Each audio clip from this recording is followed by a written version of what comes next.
In this video, I'll be talking about the permanent mandibular lateral incisors. The mandibular lateral incisor is the second tooth from the midline in the mandibular arch. This is the mandibular right lateral incisor. I don't have the mandibular left lateral incisor.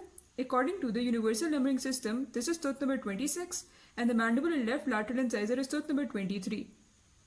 Before starting off, I wanted to compare the mandibular central incisor with the mandibular lateral incisor. Here the one on the right is the mandibular lateral incisor, and you can see that they're almost identical except that the disto-incisal angle is more rounded in the mandibular lateral incisor.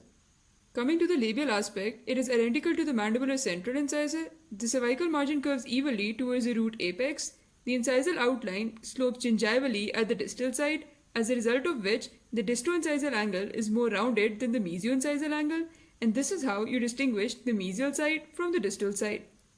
The height of contour of the labial aspect is located in the cervical third. The lingual aspect is identical to the mandibular central incisor except that the cingulum is slightly towards the distal side, as a result of which the cervical margin also curves slightly towards the distal side. The height of contour of the lingual aspect is also located in the cervical third. The mesial aspect is also identical to the mandibular central incisor except that the cervical margin is slightly less curved towards the incisal surface. Also, the contact area and the height of contour are located in the incisal third. The distal aspect is similar to the mesial aspect except that the cervical margin is less curved towards the incisal surface. Also, the distal aspect is smaller incisogingivally than the mesial aspect. This is because the incisal outline slopes gingivally at the distal side.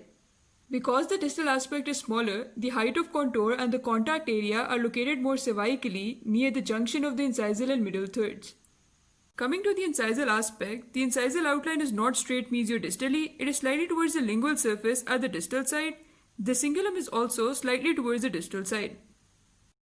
The root of the mandibular lateral incisor is longer, wider, and thicker than the root of the mandibular central incisor. Also, a concavity is usually present on the mesial and distal aspects of the root, which is more pronounced in the distal aspect. This concavity is called the longitudinal groove.